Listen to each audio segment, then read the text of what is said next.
Welcome to YouTube channel ACs bullet 360. So இன்றைக்கி நான் content போகிறதுக்கு முன்னாடி லாஸ்ட்டாக நம்ம போட்டிருந்த TN37 T8799 புல்லட் வந்து மிஸ்டர் ஏமன்கள் பர்ச்சேஸ் பண்ணிட்டாரு. Thank you brother. ஏன்னா நீங்கள் வண்டியை நேரில் கூட பார்க்காத, ஜஸ்ட் யூடியூப்பில் மட்டும் பார்த்து என்னை நம்பி அவ்வளோ பெரிய அமௌண்ட் ட்ரான்ஸ்ஃபர் பண்ணிங்க. Thanks for the trust you put on me. I will be forward grateful for that.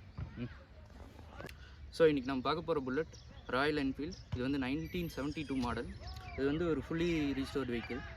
FC 2028 வரைக்கும் கரண்ட்டில் இருக்குது. இன்சூரன்ஸும் லைவில் இருக்குது. Alloy wheel, self start, paint வந்து மெட்டாலிக் ப்ளூ வந்துடும். இது வந்து ஒரு 7.5 HP வண்டி. 7.5 HPனாவே பவர் எப்படி இருக்குன்னு நான் சொல்ல வேண்டியதில்லை. கிட்டத்தட்ட சடன் பிக்கப்பெல்லாம் வந்து பெட்ரோல் புல்லட் எப்படி இருக்குமோ கிட்டத்தட்ட அதே மாதிரியே இருக்கும். ஸோ இன்ஜின் ஒர்க்கும் வந்து ஃபுல்லாக கம்ப்ளீட் பண்ணியாச்சு. இன்ஜின் எப்படி இருக்குன்ற கவலையே எதுவும் வேண்டாம்.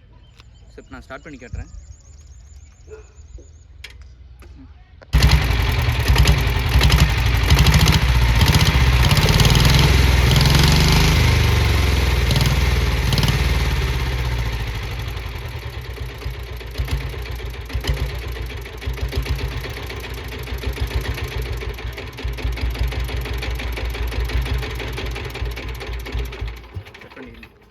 ஸோ இன்ஜின் ஹம்மிங் சவுண்டும் சைலன்சர் அவுட் சவுண்டும் கேட்டிருப்பீங்க.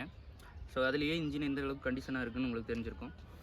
ஸோ நான் ஏன் வந்து ஃபுல்லாக ரீஸ்டோர்டு பண்ணியே நான் வீடியோ போடுறேன்னா, எங்கள் ஏரியா சைடெல்லாம் வந்து டீசல் புல்லட்டுக்குனே வந்து ஸ்பெஷலைஸ்டு மெக்கானிக் இருக்காங்க.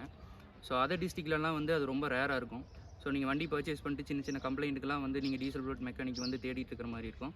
அதனால தான் நான் ஃபுல்லாகவே ரீஸ்டோர் பண்ணிட்டு வண்டியில் எந்த கம்ப்ளைண்ட்டும் இல்லாத இருக்கிற மாதிரி வந்து நான் ரெடி பண்ணி வீடியோ போடுறேன். ஸோ இந்த வண்டிக்கு நம்ம கோட் பண்ணுற ப்ரைஸ் பார்த்திங்கன்னா 1.45 lakhs. இது வந்து நெகோசியபிள் தான், ஃபிக்ஸட் ப்ரைஸ் கிடையாது. இந்த வண்டி வந்து இந்த ப்ரைஸ்க்கு வந்து ஒர்த்தான்னு கேட்டிங்கன்னா, நீங்கள் வந்து ஒரு 90 to 1 lakh உள்ள ஒரு 7.5 HP வண்டி வாங்கி அதை வந்து பெட் ஆல்டர் பண்ணி செல்ஃப் போட்டு பெயிண்ட் குரோமியத்துக்கு ஸ்பேர்லாம் பிரித்து கொடுத்து பஃபிங் ஸ்பேர் பிரித்து கொடுத்து அது வர ஒரு 15 to 20 நாள் வெயிட் பண்ணி இன்ஜின் இறக்கி டிஸ்மேண்டில் பண்ணி அதெல்லாம் ரெடி பண்ணி பெயிண்ட் குரோமியத்துக்கு வந்து பஃபிங்க்கு வந்தது எல்லாமே வந்து அசம்பிள் பண்ணி நீங்கள் ஒயரிங் கிட் பார்த்து பேட்ரி போட்டு எல்லாமே கம்ப்ளீட் பண்ணையில் உங்களுக்கு வந்து இந்த ப்ரைஸோட 2 மடங்கு ப்ரைஸ் ஆகிடும். ப்ளஸ் வந்து நீங்கள் இன்சூரன்ஸ் காட்டி FC காட்டி உங்கள் கையில் ஸ்மார்ட் கார்டு வரதுக்கும் ஒரு மாதக்கிட்ட ஆயிரும். ஸோ அதெல்லாம் கன்சிடர் பண்ணி பார்க்கல இந்த வண்டி வந்து இந்த ப்ரைஸ்க்கு வந்து டெஃபினட்டாக ஒர்த்தாக இருக்கும். ஏன்னா 4 வருஷம் FC கரண்ட்டு, இன்சூரன்ஸும் லைவில் இருக்குது, ஃபுல்லாக ரீஸ்டோர் பண்ண வண்டி. நீங்கள் ஜஸ்ட் நேம் ட்ரான்ஸ்ஃபர் மட்டும் பண்ணிட்டு போட்டலாம், எந்த கம்ப்ளைண்ட்டும் வராது. வீடியோடைய வண்டியோட ரன்னிங் கண்டிஷனோட வீடியோ அப்லோட் பண்ணிங்க. ஸோ ஸ்கிப் பண்ணாத பாருங்கள். நம்ம லொக்கேஷன் வந்து கோபிச்செட்டிப்பாளையம். என்னோட கான்டாக்ட் நம்பரை டிஸ்கிரிப்ஷன்லேயும் ஃபர்ஸ்ட் கமெண்ட்லேயும் பின் பண்ணி வச்சுருக்கேன். இன்ட்ரெஸ்ட் இருக்கிறவங்க கான்டாக்ட் பண்ணுங்கள். தேங்க்யூ.